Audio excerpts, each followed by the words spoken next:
ನಮಸ್ಕಾರ ವೀಕ್ಷಕರೇ, ನಾನು ನಿಮ್ಮ ರಾಕೇಶ್ ಅರುಂಡಿ. ಕಳೆದ ವರ್ಷವಷ್ಟೇ ವೈವಾಹಿಕ ಬದುಕಿಗೆ ಕಾಲಿಟ್ಟಿದ್ದಂಥ ಬ್ರಹ್ಮಗಂಟು ಖ್ಯಾತಿಯ ಶೋಭಿತಾ ಶಿವಣ್ಣ ಅವರು ತಮ್ಮ ಜೀವನದ ಪಯಣವನ್ನು ನಿಲ್ಲಿಸಿಬಿಟ್ಟಿದ್ದಾರೆ. ಇದೊಂದು ಸೀರಿಯಲ್ ಲೋಕಕ್ಕೆ ಆಘಾತಕಾರಿಯಾದಂಥ ಸುದ್ದಿಯಾಗಿದ್ದು, ನಾವೆಲ್ಲರೂ ಕೂಡ ಈ ಥರದ ಘಟನೆಗಳನ್ನು ಪದೇ ಕೇಳ್ತಾ ಇರ್ತೀವಿ. ಈ ಬಣ್ಣದ ಲೋಕ ಅಂದರೆ ಈ ರೀತಿಯಾದಂಥ ಘಟನೆಗಳು ಯಾಕೆ ಮರುಕಳಿಸುತ್ತೆ ಅನ್ನೋದು ನಮ್ಮೆಲ್ಲರಿಗೂ ಕೂಡ ಅಚ್ಚರಿಯಾದ ವಿಷಯ. ಭಾಳಷ್ಟು ಕನಸನ್ನು ಕಟ್ಕೊಂಡಿದ್ರು, ಬಣ್ಣದ ಲೋಕದಲ್ಲಿ ಹೆಸರು ಮಾಡಬೇಕು ಅಂತ ಅಂದ್ಕೊಂಡಿದ್ರು. ಜೊತೆಗೆ ಸೀರಿಯಲ್ ಹಾಗೂ ಸಿನಿಮಾಗಳ ಮುಖಾಂತರ ಅಪಾರ ಅಭಿಮಾನಿಗಳನ್ನು ಗಳಿಸ್ಕೊಂಡಿದ್ರು. ಜೀವಗಳೆರಡು ಭಾವ ಒಂದೇ ಅನ್ನೋ ರೀತಿಯಾಗಿ ಪ್ರೀತಿಸಿ ಮದುವೆ ಆಗಿದ್ರು. ಆದರೆ ಎಲ್ಲರಿಗೂ ಕೂಡ ಪ್ರೀತಿ ಅನ್ನೋದು ಸುಖ ಕೊಡೋದಿಲ್ಲ, ಮದುವೆ ದಾಂಪತ್ಯ ಅನ್ನೋದು ನೆಮ್ಮದಿಯನ್ನು ತರೋದಿಲ್ಲ ಅನ್ನೋದು ಇದ್ರ ಮುಖಾಂತರ ನಮಗೆಲ್ಲರಿಗೂ ಕೂಡ ಸ್ಪಷ್ಟವಾಗಿ ಗೊತ್ತಾಗ್ತಾ ಇದೆ. ಮದುವೆಯಾಗಿ ಹೈದರಾಬಾದ್ನಲ್ಲಿ ಸೆಟ್ಲಾಗಿದ್ದರು, ಅಲ್ಲೇ ತಮ್ಮ ಬದುಕನ್ನು ಕಟ್ಕೊಂಡಿದ್ರು. ಆದರೆ ಅದು ಯಾಕೋ ಗೊತ್ತಿಲ್ಲ, ಸಿನಿಮಾ ಇಂಡಸ್ಟ್ರಿಯಿಂದಲೇ ದೂರ ಉಳಿದು ಬಿಟ್ಟಿದ್ರು. ಅದಾದ ನಂತರವೇ ಅವರ ದಾಂಪತ್ಯ ಜೀವನದಲ್ಲಿ ಒಂದಿಷ್ಟು ವೈಮನಸ್ಸು ಬಂತೋ ಏನೋ ಗೊತ್ತಿಲ್ಲ. ಆದರೆ ತಮ್ಮ ಕಾರಣವನ್ನು ಕೂಡ ತಿಳಿಸದೆ ತಮ್ಮ ಜೀವನದ ಪಯಣಕ್ಕೆ ಫುಲ್ ಸ್ಟಾಪ್ ಇಟ್ಟುಬಿಟ್ಟಿದ್ದಾರೆ ಶೋಭಿತಾ ಶಿವಣ್ಣ ಅವರು.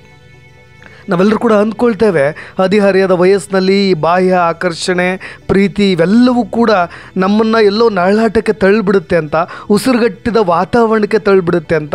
ಇಲ್ಲಿ ಶೋಭಿತಾ ಶಿವಣ್ಣ ಅವ್ರಿಗೂ ಕೂಡ ಅದೇ ಆಗಿಬಿಡ್ತೋ ಏನೋ ಗೊತ್ತಿಲ್ಲ. ಬದುಕಿನ ಜಂಜಾಟದಿಂದ ಬೇಸತ್ತು ಆತ್ಮಹತ್ಯೆಗೆ ಶರಣಾಗಿಬಿಟ್ಟಿದ್ದಾರೆ. ಸದ್ಯಕ್ಕೆ ಬ್ರಹ್ಮಗಂಟು ಧಾರಾವಾಹಿಯ ಮುಖಾಂತರ ಜನಮನ್ನಣೆಯನ್ನು ಗಳಿಸಿದಂಥ ಶೋಭಿತಾ ಅವರ ಅಕಾಲಿಕ ನಿಧನ ಭಾಳಷ್ಟು ಅನುಮಾನಗಳನ್ನು ಹುಟ್ಟುಹಾಕಿದೆ. ಅವರು ಸೀರಿಯಲ್ ಲೋಕದಿಂದ ದೂರ ಉಳಿದಿದ್ದೇ ಈ ಎಲ್ಲ ಕಾರಣಗಳಿಗೆ, ಈ ಒಂದು ಜೀವನವನ್ನು ಅರ್ಧಕ್ಕೆ ಮುಗಿಸಿಬಿಡೋದಕ್ಕೆ ಕಾರಣವಾಗಿಬಿಡ್ತಾ ಅಂತ ಅನುಮಾನಗಳು ಕೂಡ ಈಗ ಹೇಳ್ತಾ ಇರೋದು. ನಿಮಗೆಲ್ಲ ಗೊತ್ತಿರುವಂತೆ ಆರಂಭದಲ್ಲಿ ಸಿನಿಮಾ ಲೋಕದ ಕಲ್ಪನಾ ಅವರಿಂದ ಹಿಡಿದು ಇತ್ತೀಚಿನ ಗುರುಪ್ರಸಾದ್ವರೆಗೂ ಬಣ್ಣದ ಲೋಕದಲ್ಲಿ ತಮ್ಮ ಖ್ಯಾತಿ, ನೇಮು, ಫೇಮು, ಚಾರ್ಮ್ ಇವೆಲ್ಲವೂ ಕೂಡ ಅರ್ಧಕ್ಕೆ ಮೊಟಕಾದಾಗ ತಮ್ಮ ಜೀವನದ ಪಯಣವನ್ನೇ ಮುಗಿಸಿಬಿಡುವಂಥ ಕೆಟ್ಟ ನಿರ್ಧಾರಕ್ಕೆ ಬರುವಂಥ ಕೆಲಸಗಳನ್ನು ಬಣ್ಣದ ಲೋಕದ ಅನೇಕ ತಾರೆಯರು ಮಾಡಿದ್ದಾರೆ. ಇತ್ತೀಚೆಗೆ ಗುರುಪ್ರಸಾದ್ ಅವರ ಅಕಾಲಿಕ ನಿಧನವೂ ಕೂಡ, ಅವರ ಆತ್ಮಹತ್ಯೆಯ ಒಂದು ಸುದ್ದಿಯೂ ಕೂಡ ನಮ್ಮೆಲ್ಲರೂ ಕೂಡ ಅಚ್ಚರಿಗೆ ತಳ್ಳಿಬಿಟ್ಟಿತ್ತು. ಅದೇ ರೀತಿಯಾಗಿ ಈಗ ಬ್ರಹ್ಮಗಂಟು ಸೀರಿಯಲ್ ನಟಿ ಶೋಭಿತಾ ಅವರು ಕೂಡ ಸಾವಿಗೆ ಶರಣಾಗಿಬಿಟ್ಟಿದ್ದಾರೆ. 2023 ಇತ್ತೀಚೆಗಷ್ಟೇ ಶೋಭಿತಾ ಶಿವಣ್ಣ ಅವರು ದಾಂಪತ್ಯ ಜೀವನಕ್ಕೆ ಕಾಲಿಟ್ಟಿದ್ದರು. ಎಲ್ಲರೂ ಕೂಡ ಹೋಗಿ ಮದುವೆಗೆ ಹಾರೈಸಿ ಬಂದಿದ್ದರು. ತುಂಬ ಮುದ್ದಾದಂಥ ಕುಟುಂಬ ಅಂತ ಹೇಳಿ ಎಲ್ಲರೂ ಕೂಡ ವಿಶ್ ಮಾಡಿದರು. ಆದರೆ ಮದುವೆಯಾದ ನಂತರ ಯಾವುದೇ ಸೀರಿಯಲ್ಗಳಲ್ಲೂ ಕೂಡ ಅವರು ನಟಿಸದೇ ಇರೋದಕ್ಕೆ ಯಾವ ಕಾರಣಗಳು ಸದ್ಯಕ್ಕೆ ಸಿಗ್ತಾ ಇಲ್ಲ. ಯಾವ ಕಾರಣಕ್ಕೆ ಅವರು ಬಣ್ಣದ ಲೋಕದಿಂದ ದೂರ ಉಳಿದ್ರು, ತನ್ನ ದಾಂಪತ್ಯ ಜೀವನದಲ್ಲೇ ಕಂಪ್ಲೀಟ್ ಮುಂದಿನ ಪಯಣವನ್ನು ನಡೆಸೋದಕ್ಕೆ ಅವರು ಸಿದ್ಧರಾಗಿದ್ರ, ಅಥವಾ ತದನಂತರದ ಜೀವನ ಅವರಿಗೆ ಮುಳ್ಳಾಗಿಬಿಡ್ತಾ, ಎಲ್ಲವೂ ಕೂಡ ಈಗ ನಿಗೂಢವಾಗಿರೋದು. ಆರಂಭದಲ್ಲಿ ಇದೇ ಬ್ರಹ್ಮಗಂಟು ಸೀರಿಯಲ್ನ ನಟಿ ಶೋಭಿತಾ ಶಿವಣ್ಣ ಅವರ ಬಗ್ಗೆ ಒಂದಿಷ್ಟು ಮಾಹಿತಿಯನ್ನು ಹಂಚ್ಕೊಳ್ಳೋಣ. ಈ ಬ್ರಹ್ಮಗಂಟು ಸೀರಿಯಲ್ನಲ್ಲಿ ವಿಲನ್ ಪಾತ್ರದಲ್ಲಿ ಅವರು ಮಿಂಚಿದ್ದು. ಜೀ ಕನ್ನಡ ಸೀರಿಯಲ್ನಲ್ಲಿ ಪ್ರಸಾರವಾದಂಥ ಬ್ರಹ್ಮಗಂಟು ಸೀರಿಯಲ್ ಸಾಕಷ್ಟು ಸದ್ದು ಮಾಡಿತ್ತು, ಭಾಳಷ್ಟು ಹೆಸರನ್ನು ಇವರಿಗೆ ತಂದುಕೊಡ್ತು. ಜೊತೆಗೆ ಈ ರಿಯಲ್ ಲೈಫ್ನಲ್ಲಿ ಶೋಭಿತಾ ಅವರು ಈ ರೀತಿಯಾಗಿ ಅಂತ್ಯಕ್ಕೀಡಾಗ್ತಾರೆ ಅಂತ ಯಾರು ಕೂಡ ಊಹೆ ಮಾಡಿರಲಿಲ್ಲ. ಇದೀಗ ಬ್ರಹ್ಮಗಂಟು ಸೀರಿಯಲ್ನ ಅಭಿಮಾನಿಗಳೆಲ್ಲರೂ ಕೂಡ ಕೊರಗ್ತಾ ಇರೋದು. ಇಂತಹ ಒಳ್ಳೆಯ ನಟಿ ನಮಗೆಲ್ಲರೂ ಕೂಡ ತುಂಬ ಇಷ್ಟಪಡ್ತಾ ಇದ್ವಿ. ಜೊತೆಗೆ ಈ ಒಂದು ಸೀರಿಯಲ್ ಲೋಕದಲ್ಲೂ ಕೂಡ ಬಹಳಷ್ಟು ಜನಮನ್ನಣೆಯನ್ನು ಗಳಿಸ್ಕೊಂಡಿದ್ರು. ಆದರೆ ಕೊನೆಯದಾಗಿ ಅವರ ಸಾವು ಬರೀ ಪ್ರಶ್ನಾರ್ಥಕವಾಗಿ ಉಳಿದು ಬಿಡುತ್ತಲ್ಲ ಅನ್ನೋದು ಎಲ್ಲರನ್ನೂ ಕೂಡ ಕಾಡ್ತಾ ಇರುವಂಥದ್ದು. ಸದ್ಯ ಈಗ ಇದೇ ಶೋಭಿತಾ ಶಿವಣ್ಣ ಅವರು ಹೈದರಾಬಾದ್ನಲ್ಲಿ ಸಾವಿಗೆ ಶರಣಾಗಿರೋದು ಅನ್ನೋ ಪ್ರಾಥಮಿಕ ಮಾಹಿತಿಗಳು ತಿಳಿದು ಬರ್ತಾ ಇರೋದು. ಯಾಕೆಂದರೆ ಅವರು ಮದುವೆ ನಂತರ ಅಲ್ಲೇ ಹೋಗಿ ಸೆಟ್ಲಾಗಿದ್ದರು. ನಿನ್ನೆ ಮಧ್ಯರಾತ್ರಿ ಶೋಭಿತಾ ಅವರು ಹೈದರಾಬಾದ್ನಲ್ಲಿ ತಮ್ಮ ಪ್ರಾಣವನ್ನು ಕಳೆದುಕೊಂಡಿದ್ದಾರೆ, ಉಸಿರು ಚೆಲ್ಲಿದ್ದಾರೆ ಅನ್ನೋ ಮಾಹಿತಿ ಸದ್ಯ ಈಗ ಮಾಧ್ಯಮಗಳ ಮುಖಾಂತರ ತಿಳಿದು ಬರ್ತಾ ಇರೋದು. ಆದರೆ ಶೋಭಿತಾ ಕುಟುಂಬ ಸದಸ್ಯರು ಎಲ್ಲರೂ ಕೂಡ ಬೆಂಗಳೂರಿನಲ್ಲಿದ್ದರು. ಇದೀಗ ಈ ಸುದ್ದಿ ತಿಳಿದ ತಕ್ಷಣ ಹೈದರಾಬಾದ್ಗೆ ಹೋಗ್ತಾ ಇದ್ದಾರೆ. ಘಟನೆಗೆ ನಿಖರವಾದಂಥ ಕಾರಣ ಏನು ಅನ್ನೋದು ಸದ್ಯ ತಿಳಿದು ಬರ್ತಾ ಇಲ್ಲ.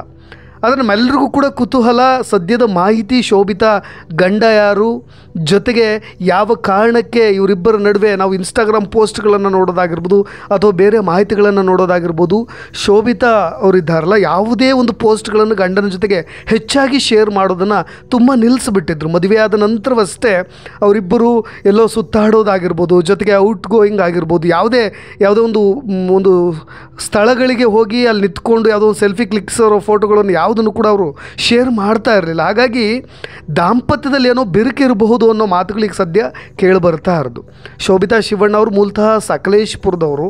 2023ರಲ್ಲಿ ದಾಂಪತ್ಯ ಜೀವನಕ್ಕೆ ಕಾಲಿಟ್ಟರು. ಎಲ್ಲರೂ ಕೂಡ ಮದುವೆನೂ ಕೂಡ ಅಷ್ಟೇ ಸರ್ಪ್ರೈಸಿಂಗ್ ಆಗಿತ್ತು. ಯಾಕೆಂದರೆ ಇಲ್ಲಿಯವರೆಗೂ ಕೂಡ ಹುಡುಗನ ಬಗ್ಗೆ ಹೆಚ್ಚಾಗಿ ಮಾಹಿತಿ ತಮ್ಮ ಈ ಸೀರಿಯಲ್ ಲೋಕದ ವಲಯದಲ್ಲೇ ಆಗಿರ್ಬೋದು ಅಥವಾ ಶೋಭಿತಾ ಶಿವಣ್ಣ ಅವರ ಗೆಳೆಯರಲ್ಲಾಗಿರ್ಬೋದು ಗೊತ್ತಾಗ್ತಾ ಇಲ್ಲ.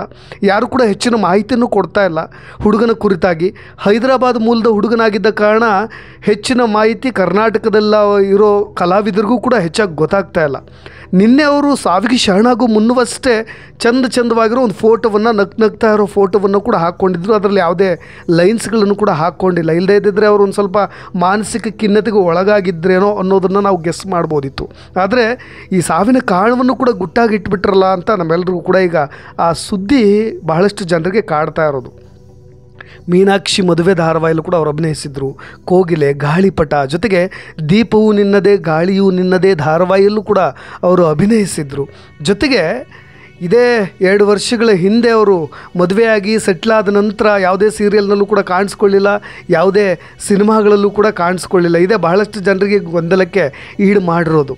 ಮದುವೆಗೆ ಮಾತ್ರ ಎಲ್ಲರೂ ಕೂಡ ಬಹಳಷ್ಟು ಸಿನಿಮಾ ರಂಗದ ಎಲ್ಲರೂ ಕೂಡ ಹೋಗಿ ವಿಶ್ ಮಾಡಿ ಬಂದಿದ್ದರು. ಯಾಕೆಂದರೆ ಕಿರುತೆರೆಯ ಹಿರಿಯ ಹಾಗೂ ಕಿರಿಯ ಕಲಾವಿದರು ಎಲ್ಲರೂ ಕೂಡ ಹೋಗಿ ವಧುವರರಿಗೆ ಆಶೀರ್ವಾದ ಮಾಡಿದ್ರು. ಜೊತೆಗೆ ಅವ್ರ ಜೊತೆ ನಿಂತ್ಕೊಂಡು ಫೋಟೋಗಳನ್ನು ತೆಗೆಸ್ಕೊಂಡ್ಬಂದಿದ್ರು. ಈಗೆಲ್ಲವೂ ಕೂಡ ಬರೀ ಫೋಟೋಗಳನ್ನು ನೆನಪು ಮಾಡಿಕೊಳ್ಳುವ ಸಂದರ್ಭ ಬಂದಿದೆ.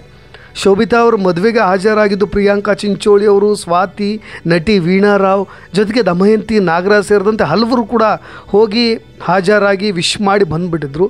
ಅದಾದ ನಂತರ ಅವ್ರ ಕಂಪ್ಲೀಟ್ ಫ್ಯಾಮಿಲಿ ಶೋಭಿತಾ ಅವ್ರದ್ದು ಜೊತೆಗೆ ಅವರ ಪತಿಯವ್ರದ್ದು ಎಲ್ಲ ಹೈದರಾಬಾದ್ನಲ್ಲೇ ಸೆಟ್ಲಾಯಿತು ಅನ್ನೋದಷ್ಟೇ ಗೊತ್ತಾಯ್ತು. ಬಿಟ್ಟರೆ ಅದಾದ ನಂತರ ಅವ್ರು ಹೇಗಿದ್ದಾರೆ, ಏನು ಮಾಡ್ತಾ ಇದ್ದಾರೆ, ಸಿನಿಮಾಗಳಲ್ಲಿ ಯಾಕೆ ಕಾಣಿಸ್ಕೊಳ್ತಾ ಇಲ್ಲ, ಅವರ ಫ್ಯಾಮಿಲಿಯಲ್ಲಿ ಏನು ಬಿರುಕಿದೆ, ಸಮಸ್ಯೆಗಳಿದೆ, ಅವರ ಸಾವಿಗೆ ಏನು ಕಾರಣ ಇರಬಹುದು ಅನ್ನೋದನ್ನು ಕೂಡ ಊಹೆ ಮಾಡಿದ ಪರಿಸ್ಥಿತಿ ಈಗ ಸದ್ಯ ಬಂದಿರೋದು. ನಾವೆಲ್ಲರೂ ಕೂಡ ಗೆಸ್ ಮಾಡ್ಬೋದು. ಯಾಕೆಂದರೆ ಈ ದಾಂಪತ್ಯದಲ್ಲಿ ಏನಾದರೂ ಸ್ವಲ್ಪ ಸಾಂಸಾರಿಕ ಸವಿ ಏನಾದರೂ ಅವರು ಕಾಣ್ತಾ ಇದ್ದರೆ ಅಟ್ಲೀಸ್ಟ್ ಅವರು ಸೋಷಿಯಲ್ ಮೀಡಿಯಾ ಪ್ಲಾಟ್ಫಾರ್ಮ್ಗಳಲ್ಲಿ ಅವ್ರ ದಾಂಪತ್ಯದ ಒಂದಿಷ್ಟು ಫೋಟೋಗಳನ್ನು ಹೆಚ್ಚಾಗಿ ಕಾಣಸಿಗುತ್ತೆ. ಆದರೆ ಅದು ಯಾವುದು ಕೂಡ ಕಾಣಸಿಗೋದಕ್ಕೆ ಎಲ್ಲೋ ಅವ್ರ ಮದುವೆ ಆದ ನಂತರ ಬಹಳಷ್ಟು ಮಾನಸಿಕವಾಗಿ ಜರ್ಜರಿತರಾಗಿದ್ದರು ಅಂತ ಎಲ್ಲರೂ ಕೂಡ ಈಗ ಮಾತನಾಡ್ಕೊಳ್ತಾ ಇದ್ದಾರೆ. ಶೋಭಿತಾ ಅವರ ಪರ್ಸನಲ್ ಲೈಫ್ ಬಗ್ಗೆ ನೋಡೋದಾದರೆ ಅವರು ಬಹಳಷ್ಟು ಶ್ರಮ ವಹಿಸಿ ಬಣ್ಣದ ಲೋಕದಲ್ಲಿ ಹೆಸರು ಮಾಡಬೇಕು ಅಂತ ಬಂದವರು. ಯಾಕೆಂದರೆ ತಾನೊಬ್ಬ ಒಳ್ಳೆಯ ಕಲಾವಿದ ಆಗಬೇಕು ಅನ್ನೋ ಹಠ ಅವರಿಗೆ ಯಾವಾಗಲೂ ಕೂಡ ಇತ್ತು. ಸಿನಿಮಾ ರಂಗದಲ್ಲಿ ಕೇವಲ ಕಿರುತೆರೆಗೆ ಮಾತ್ರ ಸೀಮಿತವಾಗದೆ ಸಿನಿಮಾ ರಂಗದಲ್ಲೂ ಕೂಡ ಬೆಳ್ಳಿ ತೆರೆಯಲ್ಲೂ ಕೂಡ ಮಿಂಚಬೇಕು ಅಂತ ಅಂದ್ಕೊಂಡವರು. ಹಾಗಾಗಿಯೇ ಕಲಾವಿದ ಆಗಬೇಕು ಅಂದ್ಕೊಂಡ ಹಗಲಿರುಳು ಶ್ರಮ ವಹಿಸಿ ಕೆಲಸ ಮಾಡಿ ಜೊತೆಗೆ ಸಿನಿಮಾ ಹಾಗೂ ಕಿರುತೆರೆಯಲ್ಲಿ ಎರಡರಲ್ಲೂ ಕೂಡ ಏನಾದರೂ ಒಂದು ಛಾಪು ಮೂಡಿಸಬೇಕು ಅಂತ ಹಠ ತೊಟ್ಟವರು. ಹಾಗಾಗಿಯೇ ಕಿರುತೆರೆ ಲೋಕದಲ್ಲಿ ನಟಿ ಎನಿಸ್ಕೊಂಡು ಸೈ ಅನಿಸ್ಕೊಳ್ತಾರೆ. ಜೊತೆಗೆ ಕನ್ನಡ ಕಿರುತೆರೆಯಲ್ಲಿ ಅವರಿಗೆ ಆದಂಥ ಒಂದು ಸ್ಥಾನವನ್ನು ಕೂಡ ಗಟ್ಟಿ ಮಾಡಿಕೊಳ್ತಾರೆ. ಆದರೆ ಇಷ್ಟೆಲ್ಲ ಹಠಪಟ್ಟು ಛಲದಿಂದ ಸಿನಿಮಾ ರಂಗದಲ್ಲಿ ಬೆಳಿಬೇಕು ಅಂತ ಪಣ ತೊಟ್ಟವರು ಮದುವೆಯಾದ ನಂತರ ಕಂಪ್ಲೀಟಾಗಿ ಅವ್ರ ದಿಕ್ಕನ್ನೇ ಹಾದಿಯನ್ನೇ ಪಥವನ್ನೇ ಬದಲಾಯಿಸಿಬಿಡ್ತಾರಲ್ಲ, ಇವೆಲ್ಲವೂ ಕೂಡ ಇನ್ನೂ ಕೂಡ ನಿಗೂಢವಾಗಿದೆ. ಅದೇನೇ ಇರಲಿ, ಸದ್ಯ ಈಗ ಅವ್ರ ಕುಟುಂಬದವರೆಲ್ಲರೂ ಕೂಡ ಈಗ ಹೈದರಾಬಾದ್ಗೆ ಹೋಗ್ತಾ ಇದ್ದಾರೆ.